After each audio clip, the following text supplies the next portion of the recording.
공주도 예쁘고 또 시녀도 예쁘고 군사도 예쁘고 저렇게 장난치면서 들어가는 우리 물결들도 예쁘고 모세를 좀 제대로 보여줘야 하는데 모세는 못 봤죠? 네, 모세도 예뻤을 것 같아요. 모세는 120년의 삶을 살았습니다. 모세의 삶을 40년씩 3단계로 나누어 볼 수 있어요. 첫 번째는 왕자의 삶, 두 번째는 광야의 훈련, 세 번째는 하나님의 부르심입니다. 1단계를 보면 모세는 오늘 우리 아이들이 연극을 했던 것처럼 나일강에 던져져서 죽을 수밖에 없는 상황이었습니다. 그런데 모세의 아버지 아브람과 요게벳은 갈대 상자를 만들어 그를 나일강에 띄웁니다. 나일강에 흘러가는 갈대 상자를 모세의 누이, 처음에는 마이크가 잘 나오지 않아서 뭐라고 말씀하는지 잘 못 들었죠. 모세의 누이 미리암이 눈물을 흘리면서 모세를 따라갑니다. 갈대 상자는 애굽의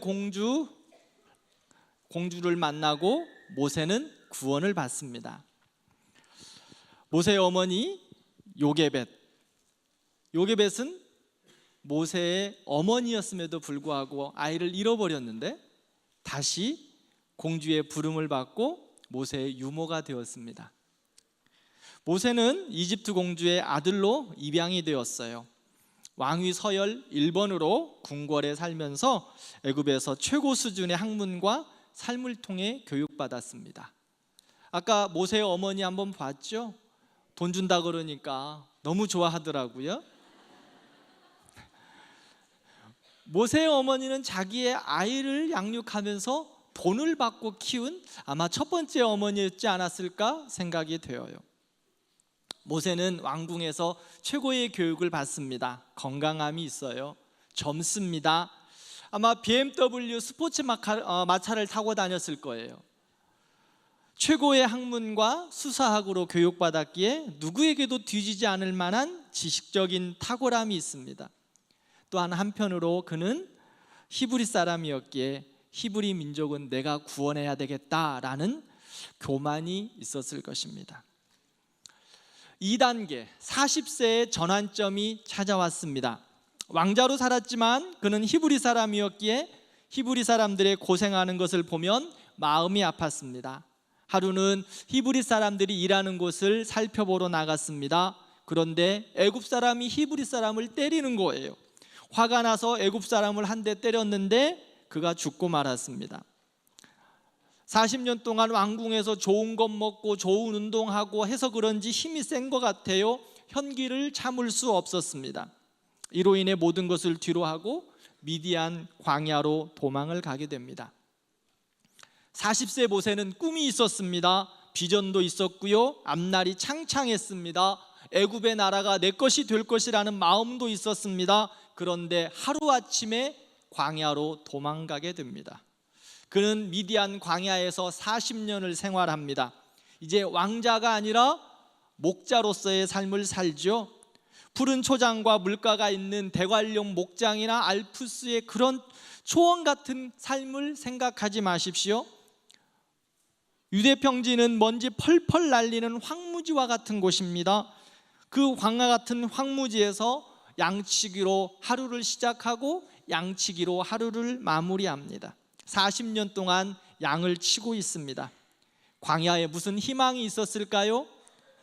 모세는 광야에서 양치며 사는 동안 이제는 왕자의 모든 것을 잃어버렸습니다. 그저 양의 울음소리만 듣고 푸른 초장 또 쉴만한 물가를 찾아다니는 것이 전부였습니다. 한때에는 내가 왕자였는데 하고 자존심도 내세웠을 것입니다. 그런데 그때마다 어땠을까요? 같이 있었던 목동들이 그를 향하여 뭐라고 이야기할까요? 무슨 네가 왕자야, 돌았니? 라고 이야기했을 것입니다. 그렇게 모세는 40년 동안 광야에서 깨어지고 부서지고 낮아지고 모두 다 내려놓았습니다. 하나님께서 40대의 모세를 광야로 데리고 가서 40년 동안 바람을 완전히 빼버리셨습니다. 왕실의 교육과 품격, 지식과 능력, 교만과 젊음, 건강과 배경 다 내려놓게 하셨습니다. 그저 하나님 앞에 순전한 모습으로 서게 만드셨습니다. 광야는 바로 그런 곳입니다. 광야는 히브리어로 미드바르라는 단어입니다. 자, 우리 히브리어 한번 공부해 볼까요? 저렇게 생겼어요. 이상하게 생긴 글씨죠? 저게 히브리어의 광야라는 단어예요. 저를 한번 따라 합시다. 미드바르. 네, 미드바르. 우리 어른들이나 우리 어린이들도 이 미드바르 요거는 한번 꼭 기억해 줬으면 좋겠어요. 이게 뭐라고? 광야. 광야. 이게 광야라는 단어예요. 무슨 히브리어로 하면 뭐라고요? 미드바르. 유치부, 이게 뭐라고? 그래, 미드바르. 미드바르. 영아부, 네, 부모님들 이게 뭐라고요? 미드바르. 그래, 미드바르. 광야라는 뜻입니다. 이 광야라는 미드바르 이 뜻의 어원은 다바르라는 곳에서 출발합니다. 다바르라는 단어는요, 말씀. 다바르는 말씀이라는 뜻이에요. 즉 광야는 황무지와 같은 곳이지만 광야에서 하나님의 사람들은 무엇을 만납니까? 말씀을 만나는 거예요. 광야는 아무것도 없습니다. 먼지 펄펄 날립니다. 그곳에서 누구를 만날 수 있느냐? 하나님을 만날 수 있습니다. 광야는요, 말씀을 만날 수 있는 최적의 장소입니다. 광야는 하나님께서 우리를 하나님의 사람 되게 하시는 최적의 장소예요. 그래서 우리 모든 대광교회 성도 여러분, 광야, 미드바르 기억하시기 바랍니다. 인생은 모두에게 광야는 찾아옵니다. 그 광야를 어떻게 지나가시겠습니까? 그 광야에서 하나님 말씀을 만나시기를 바랍니다. 그 말씀이 우리를 새롭게 할 거고요, 우리를 더욱더 잘 강건하게 하실 거고요, 그 광야에서 말씀을 만날 때 우리를 다듬으실 거고요, 광야에서 말씀을 만남으로 하늘문을 여시고 우리를 인도해 주셔서 우리가 하나님의 사람으로 잘 살아갈 수 있도록 든든하게 세워주실 것입니다. 광야에는요, 돌과 또 모래, 가시와 엉겅퀴밖에 없습니다. 아무것도 없어요. 오직 광야에서 그러면 하늘문을 여시고 우리를 찾아오시는 그 말씀을 만나는 거예요. 광야에서 비로소 말씀이 들리는 거예요. 미드바르. 사랑하는 우리 청년 1, 2부 여러분, 지금 행복하고 좋은 시기를 지난 여러분들을 보면서 축복합니다. 그러나 여러분들의 시계 가운데서도 틀림없이 광야 찾아옵니다. 그때 그 광야에서 하나님을 꼭 붙든 여러분들 되기를 바랍니다. 광야는요, 말씀이 있는 곳이야. 말씀을 만나는 곳이에요. 그 말씀으로 인하여서 여러분들이 더 하나님의 사람으로 든든하게 세워지는 겁니다. 오늘 영화부부터 우리 모든 성도 여러분, 광야는요, 말씀을 만나는 곳이에요. 하나님을 깊이 만나는 곳입니다. 그러면 광야가 하나님을 만나는 장소이고 하나님이 우리를 성숙케 하는 과정이라면 광야를 지나는 방법도 어떻게 해야 될까요? 하나님의 방법이어야 합니다. 그 광야를 지나는 시간도 하나님의 시간이 되어야 합니다. 그러므로 광야를 통해서 예수님으로 채워지고 예수님의 지혜와 능력으로 우리의 삶을 채우시는 우리 모든 성도들 되기를 바랍니다. 3단계, 하나님의 부르심입니다. 하루는 이제 모세가 양떼를 거느리고 호렙산에 이르렀습니다. 모세는 그곳에서 신기한 광경을 보았어요. 어떤 광경을 보았죠? 떨기나무에 불이 붙었는데 타지 않습니다. 일상에서 양을 치는 모세에게 불타는 떨기나무는 너무나 신비로운 일이었습니다. 모세는 이 광경을 자세히 보고 싶어 가까이 갔습니다. 그때 바로 모세의 나이 80세. 윤기 나는 얼굴 다 햇빛으로 기울었고 이제 얼굴에는 주름만 남았습니다. 몸에서 약해짐도 있고요.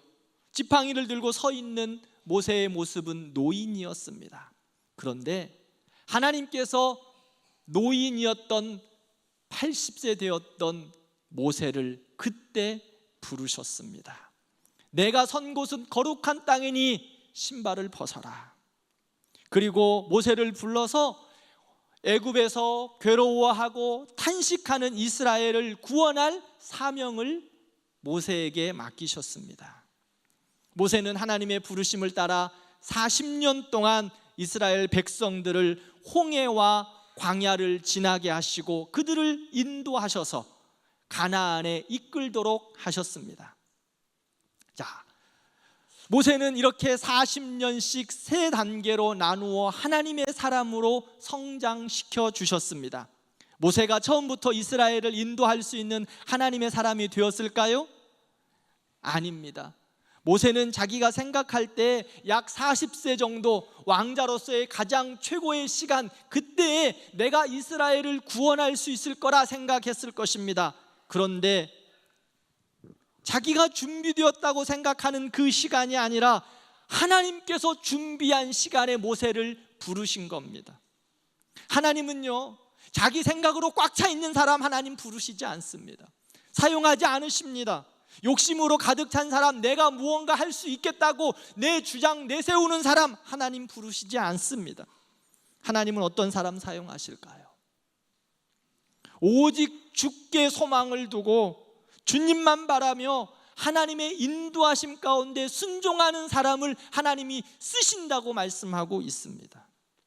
내가 주인 삼은 모든 것 내려놓고 주 앞에 온전히 나아가 수고하며 헌신하는 겁니다. 우리의 삶의 방향, 우리의 삶의 내용, 우리의 삶의 내용이 오직 예수 그리스도로 채워지는 겁니다. 그럴 때 하나님께서 그를 사용하십니다. 하나님은 모세를 하나님의 사람으로 쓰시기 위해서 광야를 걷게 하셔서 어떻게 하셨죠? 하나님의 사람으로 만드셨어요. 그래서 민수기 12장 3절 말씀을 함께 읽겠습니다. 함께 읽을까요? 이 사람 모세는 온유함이 지면의 모든 사람보다 더하니라. 아멘. 가장 잘 나갔을 때 그 모세 40대, 그는 온유하지 않았습니다. 모든 것이 자기로 채워졌습니다. 내 주먹이면 될 줄 알았습니다. 내 배경이면 될 줄 알았습니다. 내 물질이면 될 줄 알았습니다. 자기 성질대로 하면 다 될 줄 알았습니다. 그러나 하나님은 그때 그를 사용하지 않으십니다. 광야를 지난 모세, 하나님께서 그를 광야 가운데 훈련시키셔서 하나님의 사람으로 만드셔서 사용하신 겁니다. 예수님께서는요, 자기를 표현하시면서 나는 마음이 온유하고 겸손하다라고 말씀하셨어요. 그런데 모세가 광야를 지나면서 어떻게 되었다고 오늘 성경은 이야기합니까? 온유해졌다. 온유함이 모든 사람보다 더해졌다. 이게 무슨 말이에요? 모세가요, 예수님으로 채워진 거예요. 예수님의 인격, 예수님의 성품, 예수님의 마음으로 채워졌어요. 예수님은 나는 마음이 온유하고 겸손하다고 말씀했잖아요. 예수님은 온유하셨어요. 그런데 모세가 하나님께서 그를 하나님의 사람으로 훈련시키셔서 예수님으로 가득가득 채워지니까 모세의 온유함이 모든 사람보다 더하다라고 말합니다. 모세는 예수님으로 채워졌어요. 예수님으로 채워진 그를 하나님은 사용하셔서 이스라엘의 구원을 이루십니다. 사랑하는 성도 여러분, 하나님이 모세를 이렇게 준비시키시고 하나님의 사람으로 사용하신 것처럼 하나님께서는 우리를 부르시고 하나님의 나라와 하나님의 영광을 위하여 우리를 사용하실 줄 믿습니다. 우리가 예수님을 만난 건, 우리가 예수님을 주로 섬기고 예배하는 건 내가 잘나서가 아닙니다. 내가 믿고 싶어서도 아닙니다. 하나님께서 나를 찾아와 주셨습니다. 하나님이 나를 사랑해 주셨습니다. 그래서 그 사랑하신 그 하나님을 내가 믿고 예배하는 겁니다. 오늘 우리가 대광교회에서 어린아이부터 모든 세대가 함께 하나님을 찬양하고 예배하는 것이 우연이라 말할 수 없습니다. 우리 만남은 우연이 아니야 라고 오늘 노래하더라고요. 오늘 우리가 이렇게 함께 모여서 예배하는 것 우연이 아니에요.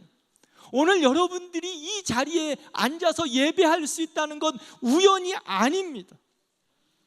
오늘 우리가 이 하나님을 믿고 예배하는 건 하나님이 우리를 사랑하신 축복이며 하나님의 필연으로 우리를 이 자리에 있게 하셨습니다. 사람의 생각으로는요, 우연의 일치다라고 말할 수 있습니다. 야, 모세는 진짜 운이 좋다.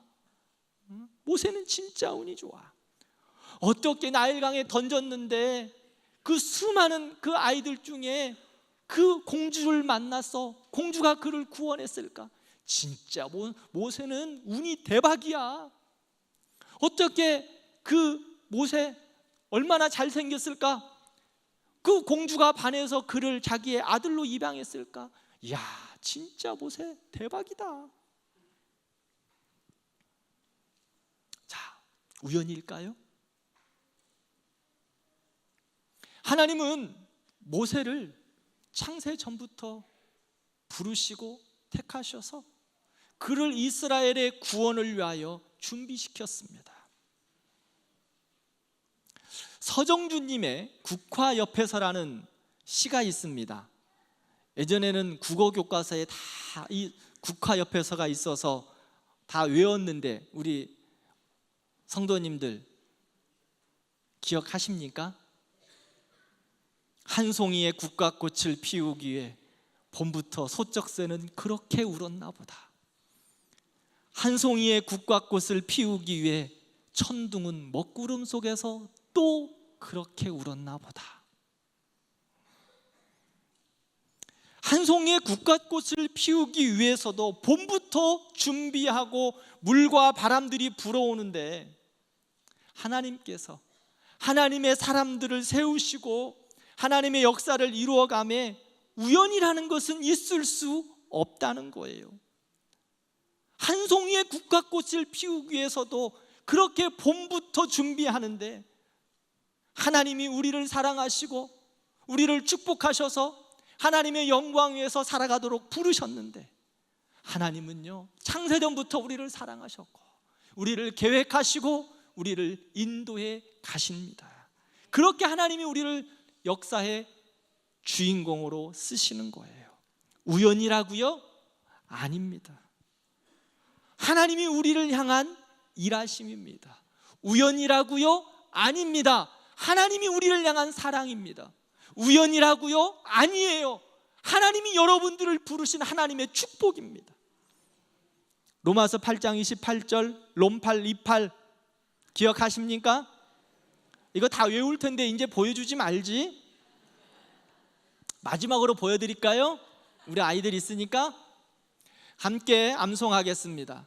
우리가 알거니와 하나님을 사랑하는 자 곧 그의 뜻대로 부르심을 입은 자들에게는 모든 것이 합력하여 선을 이루느니라. 아멘.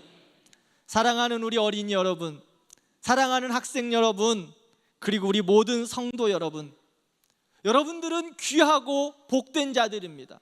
하나님이 여러분들을 창세전에부터 택하셔서 하나님의 자녀 삼으셨습니다. 그리고 하나님의 사랑과 은혜가 충만한 여러분들입니다. 하나님들이 우리 모든 성도들을 볼 때 너무나 보고 행복해 하십니다. 그리고 하나님께서 예수 그리스도의 사랑으로 우리를 날마다 채워주십니다. 그리고 우리를 구원하셨고 오늘 또 여러분들과 저를 위하여 말할 수 없는 탄식으로 하나님 앞에 기도하시면서 오늘 또 우리를 위하여 친히 일하고 계십니다. 그러기에 우리의 삶은 우연이 아닙니다. 우리가 하나님의 사람으로 살아가는 것도 우연이 아닙니다. 하나님의 사랑일 뿐입니다. 하나님의 축복입니다. 사랑하는 우리 대광교회 모든 성도 여러분, 하나님의 사랑과 하나님의 축복된 삶으로 하나님의 사람으로 성장해서 하나님의 영광에서 마음껏 살아가는 복된 우리 성도들 되기를 축복합니다. 하나님은요, 우리를 향한 꿈을 가지고 계십니다. 하나님은 우리를 향한 비전이 있으십니다. 하나님이 우리 교회를 향한 꿈이 있으십니다. 우리도 하나님 크기의 꿈, 하나님 크기의 비전을 가지고 우리의 마음속에 새기면서 그렇게 믿음으로 살기를 바랍니다. 하나님이 우리를 향한 꿈은 이만큼 큰데 우리는 밴댕이 소갈대 같이 말아가지고 이만하면 되겠습니까? 하나님이 우리를 향한 마음과 꿈은, 우리 교회를 향한 꿈이 이 정도예요. 그러면 우리는 어떻게 해야 될까요? 우리도 하나님의 크기의 꿈만큼 넓어지고 커지고 깊어져야 되지 않을까요?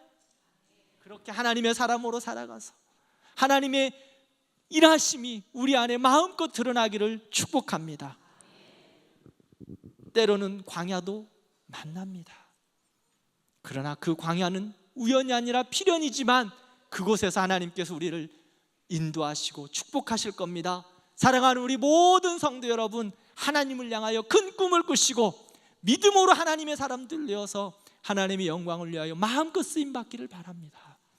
그리고 우리 부모님들, 우리 자녀들을 향하여 하나님의 꿈을 꾸십시오. 우리 어린아이들, 영아부, 우리 부모님들, 우리 아이들을 늘 향하여 축복하면서 하나님 크기의 꿈을 꾸시기를 바랍니다. 뭐 좋은 세상에 좋은 학원, 좋은 그것으로 꿈을 꾸지 말고, 강남에 좋은 학원 보내는 그런 것으로 꿈꾸지 말고 하나님의 사람으로 어떻게 키울까, 하나님의 꿈을 꾸시는 우리 영아부 부모님들 되기를 바라고 우리 모든 대광교회 부모님들 되기를 축복합니다.